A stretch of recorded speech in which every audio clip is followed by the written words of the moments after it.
قال يا قوم أرأيتم إن كنت على بينة من ربي وآتاني رحمة من عنده فعميت عليكم أنلزمكموها وأنتم لها كارهون ويا قوم لا أسألكم عليه مالا إن أجري إلا على الله وما أنا بطارد الذين آمنوا إنهم ملاقو ربهم ولكني أراكم قوما تجهلون ويا قوم من ينصرني من الله إن طردتهم أفلا تذكرون ولا أقول لكم عندي خزائن الله ولا أعلم الغيب ولا أقول إني ملك ولا أقول للذين تزدري أعينكم لن يؤتيهم الله خيرا الله أعلم بما في أنفسهم إني إذا لمن الظالمين قالوا يا نوح قد جادلتنا فأكثرت جدالنا فأتنا بما تعدنا إن كنت من الصادقين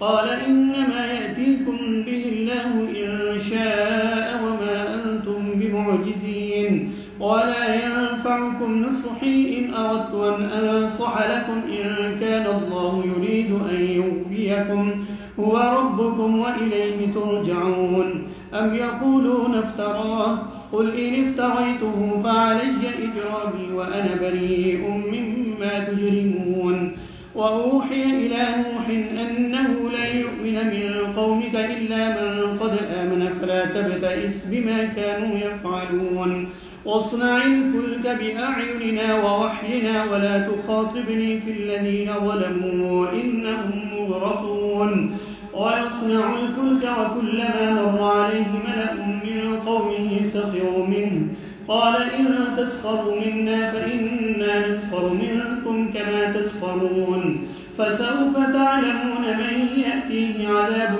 يخزيه ويحل عليه عذاب مقيم حتى إذا جاء أمرنا وفاضت النور قل نحمل فيها من كل زوجين اثنين وأهلك إلا من سبق عليه القول وما آمن معه إلا قليل وقال اركبوا فيها بسم الله مجريها ومرساها إن ربي لغفور وهي تجري بهم في موج كالجبال ونادى نوح ابنه وكان في معزل يا بني اركب معنا ولا تكن مع الكافرين قال سآوي إلى جبل يعصمني من الماء قال لا عاصم اليوم من أمر الله إلا من رحم وحال بينهما الموج فكان من المغرقين وقيل يا أرض ابلعي ماءك ويا سماء أقلعي وغيض الماء وقضي الأمر واستوت على الجودي وقيل بعدا للقوم الظالمين ونادى نوح ربه فقال رب إن ابني من أهلي وإن وعدك الحق وأنت أحكم الحاكمين قال يا نوح إنه ليس من أهلك إنه عمل غير صالح فلا تسألني ما ليس لك به علم إني أعظك أن تكون من الجاهلين قال رب إني أعوذ بك أن أسألك ما ليس لي به علم وإلا تغفر لي وترحمني أكن من الخاسرين قيل يا نوح اهبط بسلام منا وبركات عليك وعلى ممن معك وأمم سنمتعهم ثم يمسهم منا عذاب أليم تلك من أنباء الغيب نوحيها إليك ما كنت تعلمها أنت ولا قومك من قبل هذا فاصبر إن العاقبة للمتقين. یہ آیات جو آپ نے سنی ہیں ان میں قوم نوح کا واقعہ ہے، تو ان قوموں کی تاریخی ترتیب کے ساتھ یہاں بیان جو ہو رہا ہے تاریخی ترتیب کے ساتھ ہے، جس طرح پیچھے سورہ اعراف میں گزرا ہے. یہاں زیادہ تفصیل سے ہے، وہاں ذرا اختصار کے ساتھ تھا. اور ہم نے نوح کو اس کی قوم کی طرف رسول بنا کر بھیجا اس دعوت کے ساتھ کہ میں تمہارے لیے واضح طور پہ خبردار کرنے والا بن کر آیا ہوں اور یہ پیغام لے کر آیا ہوں کہ اللہ کے سوا کسی کی عبادت نہ کرو. اللہ تعبدوا الا اللہ، یعنی لا الہ الا اللہ، اللہ کے سوا کسی کی عبادت نہ کرو. مجھے تمہارے بارے میں ایک دردناک عذاب کا اندیشہ ہے. تو اس کی قوم کے ان سرداروں نے جنہوں نے کفر کیا تھا کہا کہ ہم تو تجھے اپنے جیسا انسان سمجھتے ہیں اور تمہاری جن لوگوں نے پیروی کی ہے وہ ہماری قوم کے اراذل ہیں، بغیر سوچے سمجھے انہوں نے تمہاری دعوت کو مان لیا ہے اور ہمارے اوپر تمہارے لیے کوئی فضل نہیں سمجھتے بلکہ ہم تو تمہیں جھوٹا سمجھتے ہیں. تو حضرت نوح کی اس دعوت کے جواب میں قوم کے سرداروں نے کہا کہ ایک بات تو یہ ہے کہ آپ کو ہم اپنے جیسا انسان سمجھتے ہیں، یعنی کوئی رسول کوئی فرشتہ ہونا چاہیے، تو آپ تو انسان ہیں جو کہ ان کے اندر پیدا ہوئے، وہیں جانتے تھے فرشتے نہیں ہیں انسان ہیں. اور یہی غلط فہمی ان ساری قوموں کی رہی ہے کہ اللہ کے رسولوں کو ماننے سے انکار کر دیا اس بنیاد پہ کہ آپ فرشتے نہیں ہیں، انسان ہیں. اور دوسری بات کہ انہوں نے کہا جو ایمان لائے ہیں ہماری قوم میں سے یہ سارے گھٹیا لوگ ہیں، بغیر سوچے سمجھے انہوں نے مان لیا ہے، کوئی بڑا سردار ایمان نہیں لایا، تو اس لیے تم لوگوں کو ہمارے اوپر کوئی فضیلت نہیں ہے اور ہم تمہیں جھوٹا سمجھتے ہیں. نوح نے کہا کہ اے میری قوم، کیا تم نے غور کیا کہ اگر میں اپنے رب کی طرف سے ایک واضح نشانی پہ تھا اور اس نے اپنی طرف سے مجھے رحمت سے بھی نواز دیا جو تمہیں نظر نہ آئی، تو کیا ہم اس کو تمہارے اوپر چپکا دیں اس حال میں کہ تم اسے ناپسند کر رہے ہو. یعنی مجھے تو اللہ تعالیٰ نے اپنی رحمت سے نوازا اور میں پہلے بھی ایک واضح نشانی پہ تھا، یعنی عقل و فطرت کی نشانیاں سب بتا رہی تھیں کہ اللہ کے سوا کوئی عبادت کے لائق نہیں ہے. تو اب اگر تم ماننے کے لیے تیار نہیں ہو تو کیا ہم زبردستی چپکائیں تمہارے اوپر یہ؟ اے میری قوم، میں اس کام پہ تم سے کوئی مال نہیں مانگ رہا، میرا اجر تو اللہ کے ذمہ ہے اور نہ ہی میں ان لوگوں کو دھتکارنے والا ہوں جو ایمان لائے، وہ اپنے رب سے ملنے والے ہیں، لیکن میں تمہیں دیکھ رہا ہوں کہ تم لوگ جہالت برت رہے ہو. یعنی ایک مطالبہ یہ بھی تھا کہ یہ جو ایمان لانے والے ہیں جن کو وہ کہہ رہے تھے گھٹیا لوگ ہیں، اراذل ہیں، غریب لوگ، نچلے طبقے کے، تو ایک مطالبہ یہ تھا کہ ان کو اپنی مجلس سے نکالیں. یہی مطالبہ مکہ میں بھی ہو رہا تھا، اس لیے یہ سنایا جا رہا ہے قریش کو کہ آج تم جو مطالبہ کر رہے ہو یہی مطالبہ قوم نوح نے بھی کیا. تو حضرت نوح نے کہا کہ میں ان ایمان لانے والوں کو دھتکارنے والا نہیں ہوں, یہ اپنے رب سے ملنے والے ہیں, لیکن تم لوگ جہالت برت رہے ہو. اے میری قوم, اگر میں ان کو دھتکار دوں, یعنی اپنی مجلس سے نکال دوں, تو اللہ کے مقابلے میں کون میری مدد کرے گا؟ کیا تم کو سبق نہیں حاصل کرتے؟ تمہیں کچھ سمجھ نہیں آتی؟ اور میں تمہیں یہ نہیں کہتا کہ میرے پاس اللہ کے خزانے ہیں, اور نہ میں یہ کہتا ہوں کہ میں غیب جانتا ہوں, اور نہ میں یہ کہتا ہوں کہ میں فرشتہ ہوں, اور نہ میں یہ کہتا ہوں کہ وہ لوگ جن کو تمہاری آنکھیں حقارت سے دیکھ رہی ہیں کہ اللہ انہیں خیر سے نہیں نوازے گا. اللہ جانتا ہے جو کچھ ان کے دلوں میں ہے. اگر میں یہ ایسا کروں تو پھر میں تو ظالموں میں سے ہو جاؤں گا. یعنی تم جو پوچھ رہے ہو جی فلاں خبر دیں غیب کی, اور آپ فرشتے کیوں نہیں ہے, تو حضرت نوح کہہ رہے ہیں میں نے تو کوئی دعویٰ ہی نہیں کیا. نہ میں نے کہا میں فرشتہ ہوں, نہ میں نے کہا میں غیب جانتا ہوں, نہ میں نے کہا کہ میرے پاس اللہ کے خزانے ہیں, اور نہ میں یہ کہتا ہوں کہ جن کو تمہاری نگاہیں حقارت سے دیکھتی ہیں, یعنی جن کو تم یہ گھٹیا سمجھ رہے ہو کہ اللہ ان کو خیر سے نہیں نوازے گا. میں تو کوئی ایسا فیصلہ نہیں کر رہا. اللہ جس کو چاہے اپنے رحمت سے نوازے. قوم نے جواب دیا کہ اے نوح, تو نے ہم سے جھگڑا کیا اور بہت جھگڑا کر لیا. جس چیز سے تو ہمیں ڈراتا ہے بس وہ اب لے آ, اگر تو سچے لوگوں میں سے ہے. نوح نے کہا کہ جس چیز سے میں ڈرا رہا ہوں یعنی عذاب, تو اس کو تو اللہ ہی لائے گا اگر چاہے گا, مگر یہ بات ہے کہ تم عاجز کر دینے والے نہیں. عذاب تو اللہ لائے گا جب چاہے گا, لیکن یہ یاد رکھو کہ عذاب آئے گا تو تم کہیں بھاگ نہیں سکو گے, اور میری نصیحت تمہیں کوئی فائدہ نہیں دے گی اگر میں تمہیں نصیحت کروں. اگر اللہ نے تمہیں بہکانے کا ارادہ کر لیا ہے, یعنی اللہ اگر توفیق نہیں دے گا تمہیں, تو میری نصیحت کو فائدہ نہیں دے سکتی. وہ اللہ ہی تمہارا رب ہے, اور اسی کی طرف تمہیں پلٹایا جائے گا. کیا یہ لوگ کہتے ہیں, اب درمیان میں قریش کو مخاطب کیا, کیا یہ لوگ کہتے ہیں کہ انہوں نے اس قرآن کو خود گھڑ لیا ہے؟ کہہ دیجئے کہ اگر میں نے اسے گھڑا ہے تو پھر گھڑنے کے جرم کی ذمہ داری میرے اوپر ہے, اور جو جرم تم کر رہے ہو میں اس سے بری الذمہ ہوں. اور نوح کی طرف وحی کر دی گئی کہ تیری قوم میں سے اب کوئی ایمان نہیں لائے گا سوائے ان کے جو ایمان لے آئے. جنہوں نے ایمان لانا تھا لے آئے, اب آئندہ کوئی ایمان نہیں لائے گا. تو جو حرکتیں اب یہ لوگ کریں گے تو اس سے آپ مایوس نہ ہو. یعنی اب کاروائی شروع ہو گئی ہے عذاب کی, آگے عذاب کی کاروائی. جیسے آپ دیکھتے ہیں نا جہاز جب سفر کر رہے ہیں تو اعلان ہو جاتا ہے جی لینڈنگ کے لیے تیار ہو رہے ہیں, لائٹ جل جاتے, بیلٹ باندھ لیں, لینڈنگ ہونے لگی, تو بے شک آدھا گھنٹہ لگ جائے اس میں. تو یہاں حضرت نوح کو کہہ دیا گیا کہ اب جو ایمان لانے والے تھے لا چکے, اب کوئی ایمان نہیں لائے گا. تو جب یہ واضح ہو گیا کہ اب کوئی ایمان نہیں لائے گا, اور یہ جو مجرم ہے یہ کسی کو ایمان نہیں لانے دیں گے, ان کی اولادیں جو پیدا ہوں گی وہ بھی مجرم پیدا ہوں گے, یا کسی کو امتحان نہیں دیں گے, یہاں آزادی نہیں دیں گے ایمان لانے کی. تو اب گویا کہ فیصلہ ہو گیا کہ عذاب آنا ہے, تو اب تیاری کریں. تو اس لیے فرمایا کہ اب جو حرکتیں یہ کریں گے اس میں مایوس ہونے کی ضرورت نہیں ہے, اور آپ کشتی تیار کریں ہماری آنکھوں کے سامنے اور ہماری وحی کے مطابق, اور جن لوگوں نے ظلم کیا ہے ان کے بارے میں مجھے مخاطب نہ کرنا, بے شک یہ غرق کیے جانے والے ہیں. ہدایات دے دیں کہ ایک تو کشتی بنائیں ہماری نگرانی میں, ہماری آنکھوں کے سامنے, اور ہماری وحی کے مطابق کشتی بنائیں. دوسرا یہ کہ جو غرق کیے جانے والے ہیں ان کے بارے میں آپ مخاطب نہیں کرنا کہ اس کو نہ کرے اور اس کا نہیں, یہ اب اللہ فیصلہ کرے گا کس نے غرق ہونا ہے. اور نوح کشتی بنا رہا تھا, اور جب بھی اس کی قوم کا کوئی سردار اس کے پاس سے گزرتا تو وہ نوح کا مذاق اڑاتے. تو نوح کہتا کہ اگر تم ہمارا مذاق اڑا رہے ہو تو ہم بھی تم پہ ہنسیں گے. وقت آئے گا کہ ہم مذاق اڑائیں گے تمہارا, اور تمہیں جلد معلوم ہو جائے گا کہ کون ہے وہ کہ جس پہ ایسا عذاب آتا ہے جو اسے رسوا کر کے رکھ دیتا ہے, اور اس پہ ایسا عذاب آتا ہے جو ٹک جانے والا ہے, عارضی عذاب نہیں ہے, دائمی عذاب آتا ہے.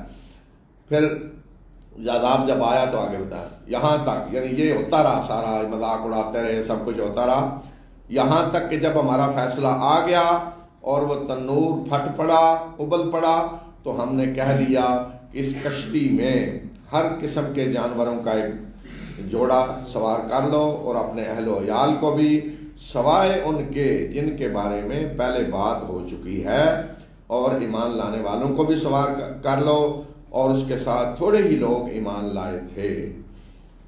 جب فیصلہ آ گیا, شروع ہو گیا عذاب, تو تنور ابل پڑا، کوئی نشانی مقرر کر دی گئی تھی. تنور یہی جو ہم تنور کہتے ہیں جسے عربی کے جو نشانی تھی کہ تنور جب ابل پڑے گا پانی نیچے سے، تو ایک تو آسمانوں سے بارش شروع ہوئی، زمین سے پانی نکلنا شروع ہو گیا. تو نشانی تھی کہ تنور جب ابل پڑے تو آپ کشتی میں سوار ہو جائیں. تو فرمایا کہ اس وقت ہم نے کہہ دیا کشتی میں سوار ہو جائیں اور ہر جانوروں کا کوئی جوڑا آپ رکھ لیں تاکہ نسل آگے چلے. اس کا مطلب ہے کہ سب نے تباہ ہو جانا تھا، تو یعنی نر مادہ جوڑا کا رکھ لیں اور اپنے اہل و عیال کو بھی سوار کر لیں. مگر جن کے بارے میں پہلے بات ہو چکی ہے وہ نہیں. وہ کون تھے؟ نوح کی بیوی اور ایک بیٹا. بیٹا بھی کافر تھا، بیوی بھی کافر تھی. تو وہ پہلے بتا دیا گیا کہ یہ نہیں سوار ہوں گے. اسی طرح فرمایا ایمان لانے والوں کو سوار کر لیں، اور ساتھ ہی بتا دیا کہ ایمان لانے والے تھوڑے ہی تھے. اور نوح نے کہا کہ اس کشتی میں سوار ہو جاؤ، اللہ کے نام ہی سے اس کا چلنا ہے اور اللہ کے نام ہی سے اس کا ٹھہرنا ہے. بے شک میرا رب بخشنے والا اور مہربان ہے. اور یہ کشتی ان لوگوں کو لے کر پہاڑ جیسی موج میں چل رہی تھی. تو نوح نے اپنے بیٹے کو پکارا اور وہ کچھ ہی دور تھا کہ اے میرے بیٹے تم بھی آؤ ہمارے ساتھ سوار ہو جاؤ اور کافروں کے ساتھ شامل نہ ہو. بیٹے نے جواب دیا کہ میں اس پہاڑ کی طرف پناہ لے لوں گا، وہ مجھے پانی سے بچا لے گا. نوح نے کہا کہ آج کوئی اللہ کے فیصلے سے بچانے والا نہیں ہے، وہی بچے گا جس پہ اللہ نے رحم کیا. اسی دوران ایک موج ان کے درمیان حائل ہو گئی اور وہ غرق ہونے والوں میں شامل ہو گیا، کشتی میں سوار ہو گیا. لیکن اللہ تعالیٰ نے کہہ دیا تھا کہ بیٹا اور بیوی، یہ بات ہو چکی ہے، پہلے بتا دیا گیا کہ یہ غرق ہوں گے. لیکن نوح والد ہے، بیٹے کو آؤ سوار ہو جاؤ تم بھی. اللہ تعالیٰ نے کہہ دیا سوار کرنا ہی نہیں. یہ نہیں کہ بیٹا انکار کر رہا ہے، اللہ تعالیٰ نے پہلے بتا دیا کہ جن الا من سبق علیہ القول من الا من سبق علیہ، جن کے بارے میں بات ہو چکی ہے، یعنی بیوی اور بیٹا، ان کو سوار نہیں کرنا. تو حضرت نوح کے جذبات، باپ ہے، دیکھا بیٹا ہے تو کہا کہ آگے ہمارے ساتھ سوار ہو جائیں. اس نے کہا نہیں میں تو پہاڑ پہ چڑھ جاؤں گا. کوئی نہیں. حضرت نوح نے کہا آج کوئی چیز بچانے والی نہیں اللہ کے حکم سے. اور اسی دوران موج آئی، درمیان میں حائل ہوئی اور بیٹا غرق ہو گیا. اور اعلان کر دیا گیا کہ اے زمین تو اپنا پانی نگل جا، اے آسمان تو تھم جا، یعنی بارش تھم جائے. اور پانی زمین میں جذب ہو گیا اور فیصلہ کر دیا گیا اور کشتی جودی پہاڑ پہ ٹک گئی. اور اعلان کر دیا گیا کہ دور پھینک دیے گئے ظالم لوگ، ظالموں کو برباد کر دیا گیا. تو اب سیلاب ختم ہوا، کشتی جودی پہاڑ پہ ٹک گئی، لوگ اتر گئے، عام نارمل زندگی کی طرف آ گئے. تو پھر حضرت نوح نے دعا کی اور نوح نے اپنے رب سے دعا کی، اپنے رب کو پکارا اور کہا کہ اے میرے رب بے شک میرا بیٹا میرے اہل میں سے ہے، اور تیرا وعدہ سچا ہے اور تو سب سے بہتر فیصلہ کرنے والا ہے. انت احکم الحاکمین. تو نے کہا تھا کہ تیرے گھر والے جو ہیں ان کو میں بچاؤں گا، تو بیٹا بھی گھر والوں میں سے ہے، تو بیٹا میرا غرق ہو گیا. اللہ تعالیٰ نے جواب دیا کہ اے نوح یہ بیٹا تیرے گھر والوں میں سے نہیں ہے، انہ لیس من اہلک، یہ تمہارے اہل میں سے نہیں ہے، یہ ایک برا عمل ہے، بد کردار آدمی ہے. اور مجھ سے ان چیزوں کے بارے میں نہ سوال کر جس کا تجھے علم نہیں ہے، اور میں تجھے نصیحت کرتا ہوں کہ تو ان لوگوں میں سے نہ ہو جاؤ کہ جو جذبات سے مغلوب ہو جاتے ہیں. تو حضرت نوح نے سوال جو کیا کہ میرا بیٹا میرے اہل میں سے ہے، حالانکہ اللہ تعالیٰ نے بتا دیا تھا پہلے کہ بیٹا اور بیوی، لیکن جذبات ہیں نا، بیٹا سامنے غرق ہوا. تو اللہ تعالیٰ نے فرمایا کہ ایسا سوال نہ کریں جس کا آپ کو علم نہیں ہے. ٹھیک ہے خونی رشتہ ہے، لیکن انبیاء کے ساتھ رشتہ خون کا نہیں ہوتا، انبیاء کے ساتھ رشتہ ایمان کا ہوتا ہے. تو چونکہ یہاں ایمان کا رشتہ نہیں ہے اور یہ ایک برا عمل ہے، بد کردار ہے، کافر ہے، تو ایسے کافر کا اللہ کے رسول کے ساتھ کوئی تعلق نہیں ہونا چاہیے. تو اس کے لیے آپ کے دل میں کوئی ہمدردی نہیں ہونی چاہیے. آپ ایسا سوال نہ کریں کہ جس کا علم نہیں. اور میں نصیحت کرتا ہوں کہ ایسے لوگوں میں شامل نہ ہو جائیں جو جذبات سے مغلوب ہو جاتے ہیں. تو حضرت نوح پہ جذبات کے ساتھ بیٹا کا جذبہ، بیٹا سامنے غرق ہوا ہے. تو نوح نے عرض کی کہ اے میرے رب میں تیری پناہ مانگتا ہوں اس بات سے کہ میں تجھ سے اس چیز کا سوال کروں جس کا مجھے علم نہیں ہے، اور اگر تو مجھے نہیں بخشے گا اور مجھ پہ رحم نہیں کرے گا تو میں خسارہ پانے والوں میں سے ہو جاؤں گا۔ دیکھیں فوراً معافی مانگی کہ میں نے یہ سوال کر دیا جس کا مجھے علم نہیں، معافی مانگی کہ اگر تو مجھے نہیں بخشے گا، رحم نہیں کرے گا تو میں خسارہ پانے والوں میں سے ہو جاؤں گا۔ کہا گیا کہ اے نوح اتر جائیں، ہماری طرف سے سلامتی اور برکتیں ہیں تجھ پر بھی اور ان امتوں پر بھی جو ان لوگوں میں سے اٹھیں گی جو تمہارے ساتھ ہیں، اور کچھ امتیں ایسی بھی آئیں گی کہ جن کو ہم دنیا کا سامان دیں گے، پھر ہماری طرف سے وہ دردناک عذاب کی لپیٹ میں آئیں گے، یعنی برکتیں اور رحمتیں سلامتی ہیں ان پہ جو آپ کے ساتھ، جو امتیں ان سے نکلیں گی، اور انہی میں سے ایسی امتیں بھی آئیں گی جن کو ہم دنیا میں سامان دیں گے، اور پھر ایک وقت آئے گا کہ ان پہ عذاب بھی آئے گا۔ تو انہی میں سے آگے قوم عاد اٹھی، انہی میں سے قوم آگے عاد سے سمود نکلی، تو انہی پہ اللہ کا عذاب بھی آیا، اور فرمایا کہ اس وقت جو ایمان لائے ہیں ان پہ ہماری طرف سے سلامتی ہے ان کے لیے اور برکتیں ہیں۔ اے نبی صلی اللہ علیہ وسلم یہ غیب کی خبریں ہیں جو ہم آپ کی طرف وحی کر رہے ہیں، نہ آپ پہلے ان کو جانتے تھے اور نہ آپ کی قوم اس سے پہلے جانتی تھی، پر صبر کریں، بے شک انجام کار کی کامیابی متقی لوگوں کے لیے ہے۔ تو یہ ہوا کہ واقعات نبی صلی اللہ علیہ وسلم کی نبوت کی دلیل ان کو بنایا کہ یہ واقعات آپ جس طرح ایسے سنا رہے ہیں جیسے کوئی آنکھوں دیکھا حال سنا رہا ہوتا ہے، تو یہ نشانی ہے اس بات کی کہ آپ اللہ کے رسول ہیں۔